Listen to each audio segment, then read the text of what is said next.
오늘은 제가 조선일보하고 이병태 교수의 정말 이해할 수 없는 그런 행동들에 대해서 좀 이야기를 해볼까 합니다. 첫 번째는 바로 조선일보에 관해서인데요. 야후제편에서 일본인들이 가장 많이 보는 이 한국 언론사가 바로 조선일보라고 이야기를 해요. 그런데 이 최근에 조선일보가 이 야후제편에 올렸던 조선일보 일본어판 기사의 제목이 뭐였냐면요, 한국인은 얼마나 불관용한가 라는 기사 제목이었다네요. 내용은 이래요. 티베트 불교의 14대 지도자인 달라이라마는요, 십자가형, 생체 해부, 태워 죽이고 생매장하고 성고문했던 이 중국의 침략 이후의 만행들에 대해서 비판은 하되 이들 모두 우리와 같은 인간으로서 이해하고 사랑했다. 가해자가 반성하지 않을지언정 용서를 해야 한다. 쉽게 말해서 과거사를 용서하지 않는 우리가 쪼잔하다는 거예요. 종교적 지도자랑 일반인들이랑 통으로 엮어서 이야기를 합니다. 그러면 조선일보의 기자님들은 달라이라마급의 어떤 깨달음을 얻었나요? 모두가 성인군자예요?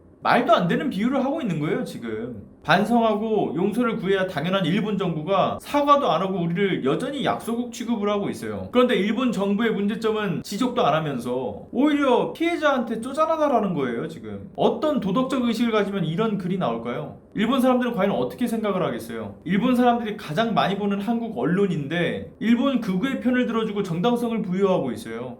그리고 두 번째, 이병태 교수 막말 사건. 이병태 교수가 최근에 페이스북에 이런 글을 올렸어요. 친일은 당연한 것이다.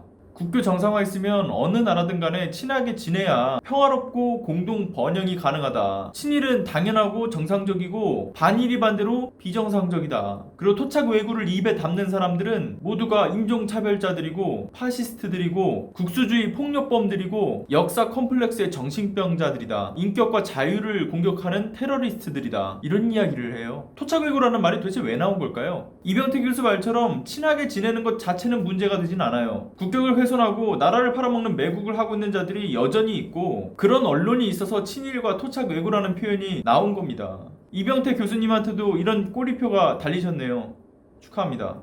이병태 교수가 최근에 자유한국당 토론회에서 이런 발언을 했다고 해요. 어린애 같은 자존심, 이런 거에 의존하려는 태도를 버렸으면 좋겠다. 피해자의 목소리에 대해서 어린애 같은 자존심이라뇨. 입으로 방구로 끼고 계시네요. 국민을 본인보다 더 하등한 사람으로 인식하지 않는 한 입에 담을 수도 없는 말들인 거죠. 쉽게 말해서 살인사건이 일어났는데 피해자 입장이 아니라 가해자 입장을 대변해서 지금 이야기를 하고 있는 거예요. 수십 년, 수백 년이 지나더라도 있던 사건이 사라지지는 않습니다. 어린애 같은 자존심이라는 이런 말들로 감히 깎아내릴 수 있는 그런 사건들도 아니었고요. 본인보다 나이가 많은 어르신들에 대해서도 어린애 같은 짓 하지 마라, 이런 얘기를 하는 게 과연 제정신인가요? 그리고 이병태 교수가 일본의 경제 보복과 관련해서 이런 보복 조치와 같은 참사를 막으려고 박근혜 대통령이 대법원과 소통을 했었다. 이것을 사법농단이라고 하면서 처벌까지 하고 있다. 이런 황당한 소리도 하더라고요. 강제징용 배상 판결이 잘못된 거래요. 삼권 분립은 개나 줘버려 하고 있는 거고, 본인은 세상 만물의 이치를 모두 통달하고 있는 현자고, 본인의 우월한 지위와 지식은 헌법적 가치 위에, 국민들 머리 꼭대기 위에 있다고 지금 하는 겁니다. 친일은 당연한 거다? 바로 조선일보와 당신 같은 사람들이 있기 때문에 소녀상에 침 뱉고서도 본인들이 무엇을 잘못했는지 모르는 잘못된 역사관이 생기는 청년들이 나오는 겁니다. 정신 좀 차리세요.